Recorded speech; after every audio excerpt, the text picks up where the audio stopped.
A very good evening to all of you, and today we will talk about the Adiantum. Adiantum is a fern, and the classification is the Pteropsida, Leptosporingiate, Filicales, as well as the Adiantaceae. And this is a structure of Adiantum species. You are observing into the picture, and this is a very typical one where the more running water is there, so you can find this Adiantum. So this Adiantum, as again I'm repeating the point, this is a leptosporingiate fern which belongs to the Filicales, and there is a Adiantaceae. It is a large genus which comprises 200 species, and these are widely distributed in tropical as well as the temperate region.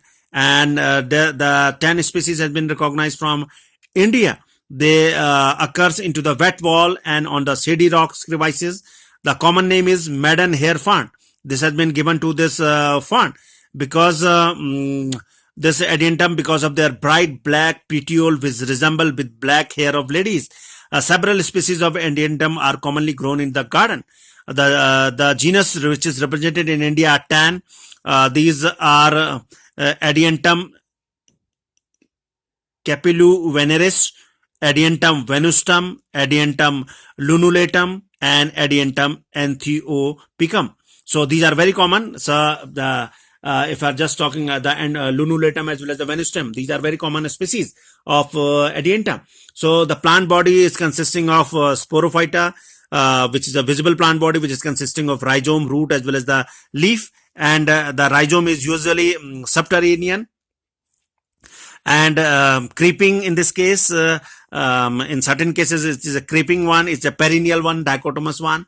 So this is a plant body which is consisting of root, stem, as well as the leaf. This is another structure of this Adiantum. You can observe this structure. The roots are small, adventitious, and wiry structures is there. They form the mass around the subterranean one. The leaves are or the frond are pinnately compound. They may be simple, unpinnate, or in certain species they are going to vary from structure to structure. The rhizomes at leaf base ramenta, the hairy outgrowth is there. Roots are adventitious.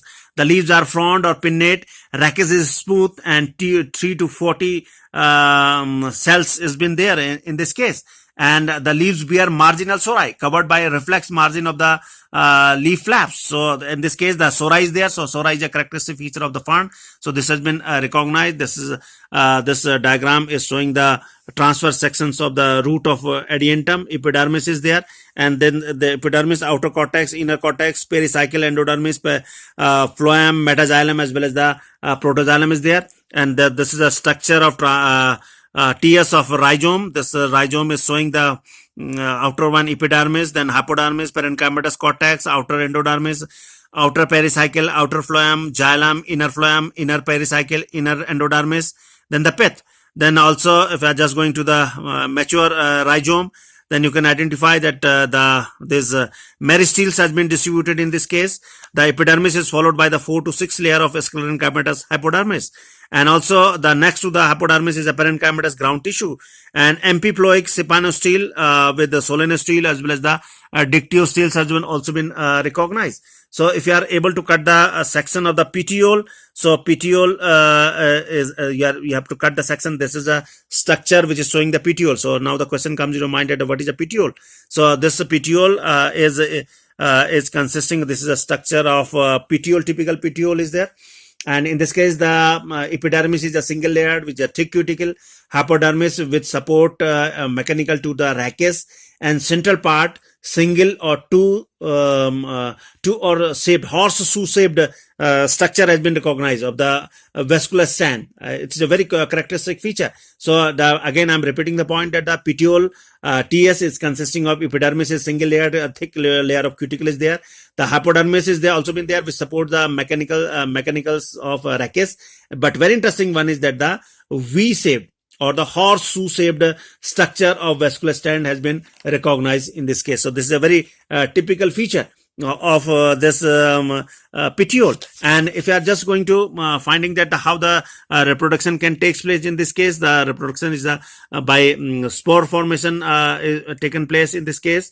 And this spore formation adentum reproduced by mainly by spores which are produced in large number within the sporangia from the sori close to the marginal. And there has been the very protective margins are been there, membranous, as well as the form inducium is there, and this is called the false inducium is there. So reproduction can take place by the spore. They has been produced in sporangia. The margin they are occur into the margin of the dorsal side.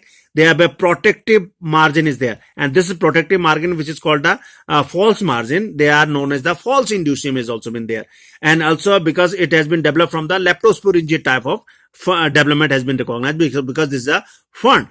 So the development of sporangia are leptosporingia type, as in terrace. Sporangia is differentiated into the definite sequences, and sorus is called the mixed type sorus has been recognized. Then the mature sporogonium is having the sporo mother cell, and sporo mother cell produce the spore, and the spores has been produced, and these spores are ultimately they are haploid spores is there, uninucleate, as well as the bilateral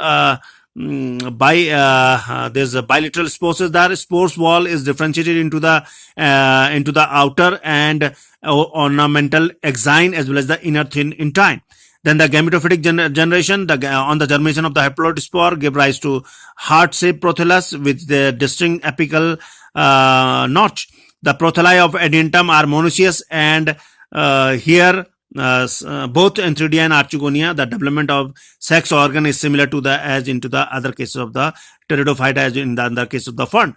The development of zygote is uniform in all leptosporingia ferns. The first division of zygote is transverse and then resulted in the formation of the epibasal as well as the hypobasal cells. It is followed by the two successive division at right angle to each other, and such a 8-celled embryo has been established. The 4 cell of the embryo, which forms epiphageal tires, give rise to the axis and leave to the sporulin, and remaining 4 cells forming the hypobasal tire give rise to the first root and shoot. So this is a developmental structure of